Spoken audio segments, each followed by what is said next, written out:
Hello friends and students, welcome to this YouTube channel Legal Baba.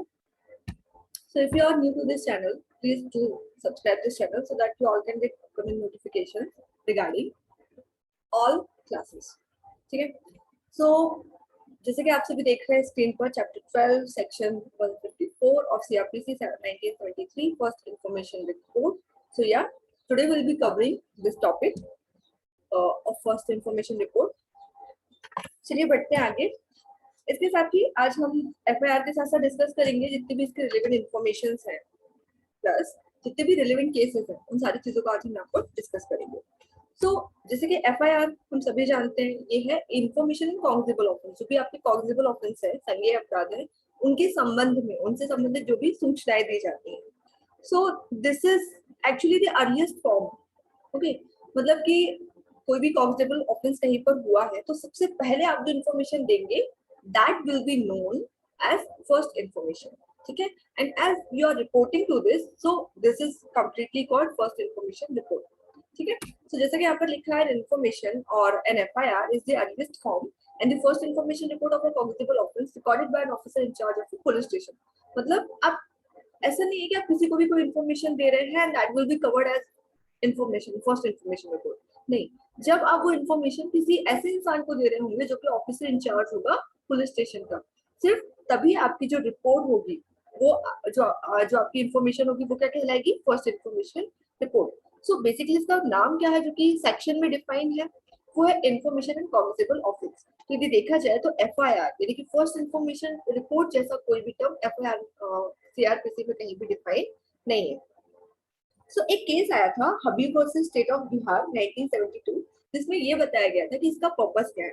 तो बोला गया था कि basically documenting FIR is to set a criminal into motion. मतलब इसका जो पर्पस था वो क्या था कि एफआईआर की क्रिमिनल लॉ को मोशन में लाना, जो भी क्रिमिनल लॉज है उनको एक गति प्रदान करना. ठीक है? And not to express all the small details there. इसीलिए ये बोला गया कि जरूरी नहीं है आप वहां पर कुछ छोटे छोटे डिटेल वहां पर बताएं. आपने जो भी चीजें देखी, जो भी आपको उस समय याद आ रही है इंपॉर्टेंट चीजें, वो सारी की सारी आप वहां पर बता सकते हैं. सो एक बार वे रीडिंग कर लेते हैं सेक्शन की. सेक्शन क्या बोलते हैं आप लोग भी फटाफट अपना बैलेट ले लीजिए. सेक्शन 154 बोलता है कि कोई भी information, every information relating to the commission of a cognizable offence. तो जैसे कि सेक्शन ही क्लियर कर रहा है इंफॉर्मेशन इन कॉग्निजेबल ऑफेंस, तो कोई भी इंफॉर्मेशन किसी कॉग्निजेबल ऑफेंस के कमीशन से जो भी संबंधित होगी, यदि वो दी जाती है ओरली या फिर राइटिंग में किसको, एक ऐसे इंसान को जो कि ऑफिसर इंचार्ज है किसी पुलिस स्टेशन का. ठीक है? और वो क्या करेगा, उसको राइटिंग में रिड्यूस करेगा या फिर उसके डायरेक्शन में वो जिस इंसान से बोलेगा कि एफआईआर कर लो या एफआईआर रिपोर्ट कर लो, लिख लो, वो उसको बताएगा उसके डायरेक्शन में. ठीक है? और ये हर तरीके की जो भी इंफॉर्मेशन उसको दी जाएगी, जो भी इंफॉर्मेशन वहां पर दी जाएगी, उसको राइटिंग में रिड्यूस करना है. फिर जो इंसान इंफॉर्मेशन दे रहा है उससे इनको साइन भी करवाना है, उसको पढ़कर भी सुनाना है कि देखिए हमने ये सारी डिटेल यहाँ पर लिखी है, आप इसको साइन कर दीजिए और ये प्रूफ कीजिए कि ये वही चीज है जो आपने यहाँ पर बोली हुई है. उसके बाद जो भी सब्सटेंस होंगे वो एक बुक में रिकॉर्ड कर लिए जाएंगे, एंटर कर लिए जाएंगे, जिसको कि पुलिस डायरी बोल सकते हैं यहाँ पर. और उसका जो भी मैनर होगा वो state government time to time क्या करेगी, डिस्क्राइब करेगी. ठीक है? डिस्क्राइब करेगी. ओके, सो बाद में यहाँ पर क्या बोलते हैं कि the information given to the police officer for registration of a case must be authentic and bona fide. ऐसा नहीं कि आप कुछ भी कहीं भी कभी भी बता दें. आप पे फॉल्स एविडेंस देने के चार्जेस भी लग सकते हैं. ठीक है? या फॉल्स इन्फॉर्मेशन देने के चार्जेस भी लग सकते हैं. सो आप जो भी चीज बता रहे हैं वो ऑथेंटिक होना चाहिए, बोनाफाइड होना चाहिए. It should be traceable to an individual who should be responsible for imparting information and not be gossip. ये कोई गॉसिप नहीं होनी चाहिए कि आपने कहीं से सुनी और आकर बता दी. मोस्ट प्रोबेबली आपको पता होना चाहिए कि कहीं पर कोई चीज होने का एक डेंजर है, कोई खतरा है. ठीक है? इट मे और मे नॉट बी हियरसे. ये कहीं सुनी हो भी सकती है और नहीं भी हो सकती है. But the person who reports of the sad hearsay should take responsibility for it.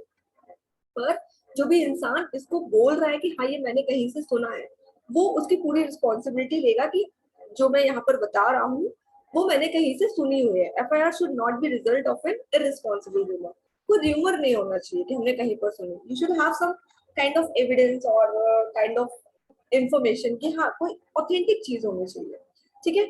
But जैसे कि ऊपर पता है किसी भी ऑफिसर इंचार्ज को जाकर आप बता सकते हैं, बट यदि कोई इंफॉर्मेशन है वो किसी ऐसे विमेन के अगेंस्ट है जिसके अगेंस्ट कोई ऑफेंस हुआ है, तो उस इंफॉर्मेशन को सिर्फ वही सिर्फ विमेन ही रिकॉर्ड कर सकती है, ठीक है, इन सेक्शंस के अंदर जो कि यहाँ पर दिए हुए हैं।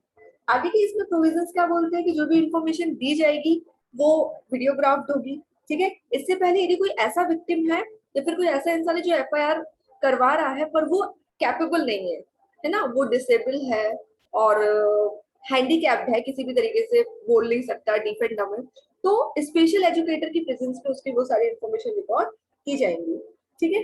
इसके बाद क्या होगा कि जो भी स्टेटमेंट है उन सबको रिकॉर्ड किया जाएगा, ठीक है। पुलिस ऑफिसर एक स्टेटमेंट बनाएगा जैसे कि 164 में दिया हुआ है। इसके बाद जो भी इंफॉर्मेशन रिकॉर्ड की गई है, जो भी एफआईआर है, उसकी कॉपी इंफॉर्मेंट को दी जाएगी, वो भी फ्री ऑफ कॉस्ट, ठीक है, कोई चार्ज आपको नहीं देना पड़ेगा। इसके बाद 154 का जो थर्ड सबसेक्शन है वो इस बारे में बात करता है कि यदि आप एफआईआर करवाने गए और उसको मना कर दिया गया, ठीक है, तो you will have the power, you are entitled to go directly to superintendent of police, आप उनको जाकर अपनी प्रॉब्लम बताइए, दे विल डायरेक्टेड अकॉर्डिंगली और फिर आपकी एफआईआर रिकॉर्ड की जाएगी।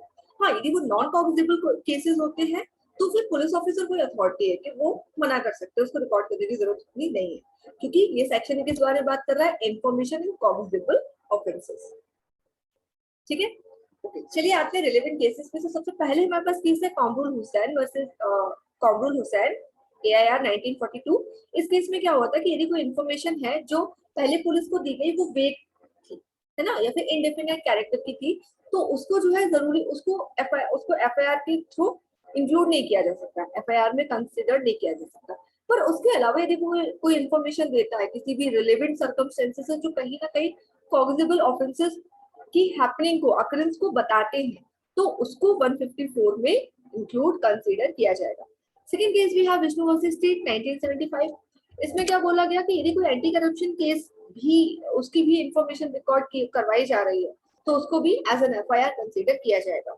थर्ड केस वी हैव हालू। In case of Halu, AIR 1974, इसमें क्या हुआ था कि criminal procedure does not require that the report must be given by the person having personal knowledge। जरूरी नहीं है जिसके साथ ये हुआ है वो इंसान उस कंडीशन में नहीं है कि जाकर बता पाए, तो कोई भी इंसान जाकर बता सकता है कि वहां पर ऐसा ऐसा हुआ है, और जरूरी नहीं है कि आपको कोई पर्सनल नॉलेज ही हो, आप कहीं पर देखकर या कहीं से सुनकर भी बता सकते हो। इससे पीछे हमने देखा ना, इट मे बी हियरसे और may not be. Next case we have नानको वर्सेस स्टेट। इसमें क्या बोला गया था कि जरूरी नहीं है जो इन्फॉर्मेंट है, जो इन्फॉर्मेशन दे रहा है वो कोई आई विटनेस हो, है ना, और इस पे कोई डाउट भी नहीं हो सकता कि जो भी स्टेटमेंट रिकॉर्ड किए जा रहे हैं वो उनसे ही इन्वेस्टिगेशन जो स्टार्ट हो, and they are not admissible in evidence, उनको एविडेंस के रूप में एडमिसिबल नहीं किया जाएगा, बट वो स्टेटमेंट फिर भी पुलिस इन्वेस्टिगेशन के ड्यूरेशन में बताए जाएंगे, है ना। Going further and see the essentials of the FIR. So we have some points here, like the word FIR has not been defined. जैसे कि हम सभी जानते हैं first information report as a term कहीं पर भी डिफाइन नहीं है, पर जो टर्म डिफाइन है वो है information to the police and their power to investigate. Police officer को इंफॉर्मेशन देना किस चीज के बारे में, कॉग्निजेबल ऑफेंस के बारे में। अब चूंकि ये फर्स्ट फॉर्म है और अर्लीस्ट फॉर्म है, इसलिए इसको फर्स्ट इंफॉर्मेशन रिपोर्ट कहा जा रहा है, ठीक है। एसेंशियल क्या होगी, and information, so there must be an information, जो कि कैसी होनी चाहिए, सिर्फ और सिर्फ राइटिंग, यदि ओरली है तो उसको राइटिंग में रिड्यूस कर लिया जाएगा। Second we have relating to commission of cognizable offence, जो इंफॉर्मेशन दे रहे हैं वो किस चीज के रिलेशन में होनी चाहिए, it regards to the commission of a cognizable offense. Third, it given to the officer in charge of a police station, यानी कि आप किसी को भी जाकर दे दें, है ना, it has to be given to the officer in charge of the police station. Fourth, we have reduced in writing in the same manner as prescribed in section 154 of CRPC. ठीक है, सेम मैनर में prescribe की जाएगी, जैसे कि prescribed manner है वैसे इसको रिड्यूस किया जाएगा writing. Judicial approach, if we talk about judicial approach, so we have a case of state of Haryana versus Chaudhary Bhajan Lal, जिसमें ये सारे essentials दिए गए थे, ठीक है। Moving further and see evidentiary value of the first information report. So we have a case of Nisar Ali versus State of UP, जिसमें ये बोला गया कि नॉन कन्फेशनल जो FIR है, non confessional first information report है, वो सिर्फ और सिर्फ किसके थ्रू रिकॉर्ड की जाएगी, एक्यूज्ड के थ्रू, है ना, and it can be used against him to prove his admission. और यदि वो कहीं पर भी एडमिट नहीं कर पा रहा है या कोई कंट्रेरी हो रही है तो सिर्फ उसको प्रूव करने के लिए उसको यूज किया जाएगा, ठीक है। कैसे, in regard to the certain fact under section 20, है ना। Next case we have Arjun Nageshi versus state of Bihar 1966। जिसमें क्या हुआ था, certain proportion of confessional FIR lost by the accused can be used against him. कुछ against उसके against use किया जा सकता है और कुछ नहीं, पर जो यूज किए जाएंगे वो कैसे होंगे, if only if they lead towards the discovery of fact, यदि वो जो बता रहा है वो डिस्कवरी ऑफ फैक्ट की तरफ लीड करते हैं, उस तरफ ले जाते हैं कि हाँ आपने जो बताया उससे आपको कुछ ना कुछ डिस्कवरी ऑफ फैक्ट मिल रहा है ना, जैसे कि सेक्शन 27 ऑफ आईपीए में दिया हुआ है। ठीक है, next we have FIR as a dying declaration. अब एफआईआर को एज अ डाइंग डिक्लेरेशन कब कंसीडर किया जाएगा? So in case of Kapoor Singh versus emperor, इसमें रिपोर्ट किया गया था कि first information lost by deceased is admissible, यदि फर्स्ट इंफॉर्मेशन डिसीज के थ्रू लॉस की जाती है तो वो एडमिसिबल होगी। सेक्शन 32 के 1 में यदि वो जो स्टेटमेंट है उससे ये पता चल रहा है कि वो जो सर्कमस्टेंसेस थी उसी के थ्रू उसकी डेथ हुई है। ठीक है, next we have Munna Raja versus state of Madhya Pradesh. यदि कोई, इसमें ये बोला गया कि यदि कोई ऐसा इंसान आता है जो पूरी तरीके से इंजर्ड है और वो किसी चीज के बारे में बता रहा है कि मेरे साथ ये कंडीशंस हुई है और वो बताते बताते एक्सपायर हो जाता है, वहीं की वहीं खत्म हो जाता है, तो दिस आल्सो विल इंक्लूड और considered as an FIR time declaration. ठीक है, next we have lodging of FIR. So in case of Sheikh Habib Haseeb Ilyas Kapte versus state of Bihar, the three judges bench has observed on the object available and use of the FIR, किस तरीके से इसके uses वगैरह होंगे। So the principal object of FIR, जैसे कि principal object state of Habib versus state of Bihar में बताया गया था कि इसका पर्पस क्या था, क्रिमिनल लॉ को मोशन में लाना, बट इसका प्रिंसिपल ऑब्जेक्ट नहीं है कि क्रिमिनल लॉ को मोशन में लाया जाए। ठीक है, so the principal object of FIR from the point of view of the informant is to set the criminal into motion। तो इसका प्रिंसिपल ऑब्जेक्ट इसी बारे में बात कर रहे हैं। ठीक है, next we have delay in FIR. So delay in lodging FIR can be of three type, किस तरीके के हो सकते हैं, तो इन्फॉर्मेंट डिले करे, या फिर office incharge of police station delay करे, या फिर मजिस्ट्रेट डिले करे। ठीक है, केस आया Dilip Singh versus state of Punjab. तो इसमें क्या बोला गया कि in the case it was held that delay in lodging FIR report quite often result in embellishment which is the creature of afterthought।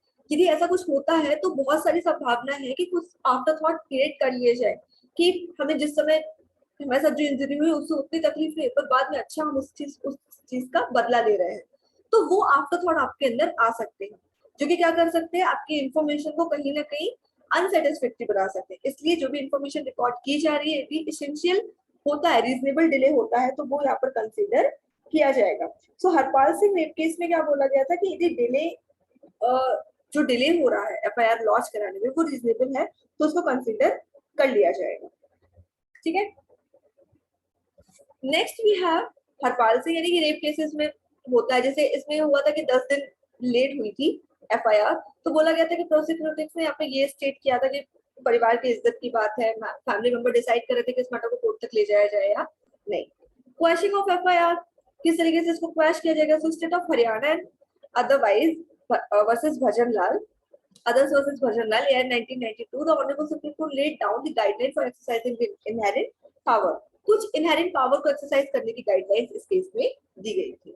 ठीक है, मोस्ट प्रोबेबली ये डिस्क्रिशनरी है कि करना है कि नहीं करना है, क्वैश की जा सकती है और नहीं भी की जा सकती है।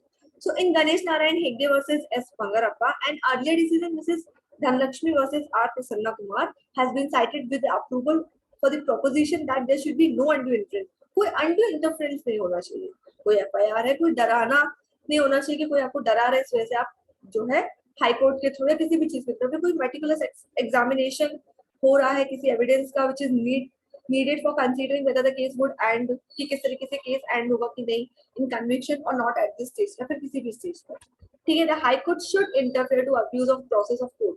यदि हाई कोर्ट यदि किसी प्रोसेस ऑफ कोर्ट में कोई अब्यूजमेंट हो रहा है तो हाई कोर्ट को यहाँ पर इंटरफेयर करना चाहिए, और that the interest of justice otherwise call for quashing, या फिर इंटरेस्ट ऑफ जस्टिस के लिए ठीक है क्वैश करना तो हो सकता है। So another case we have the Zandu Pharmaceutical Works Limited versus Mohammed Saraful Haq, ठीक है, and others versus another state of and others, year 2000 AIR 2005, the Honorable Apex Court held that criminal proceeding can be quashed but such power is to be exercised primarily।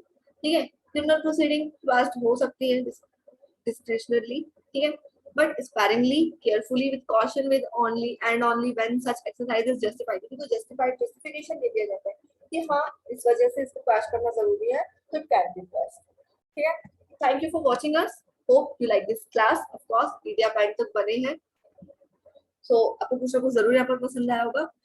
अपने दोस्तों के साथ भी जल्दी से जल्दी इस चैनल को शेयर कर दीजिए ताकि उन तक ये रिलेवेंट केसेस पहुंच जाए, उनको भी सारी सारी इन्फॉर्मेशन मिल जाए। यदि आप नए हैं तो चैनल को प्लीज लाइक कीजिए, सब्सक्राइब कीजिए, कमेंट कीजिए, अपनी व्यूज बताइए, आपके सजेशंस पूरे दिल से स्वागत है यहाँ पर, आपको जो भी इन्फॉर्मेशन जो भी सजेशंस देने हो। ठीक है, थैंक यू सो मच।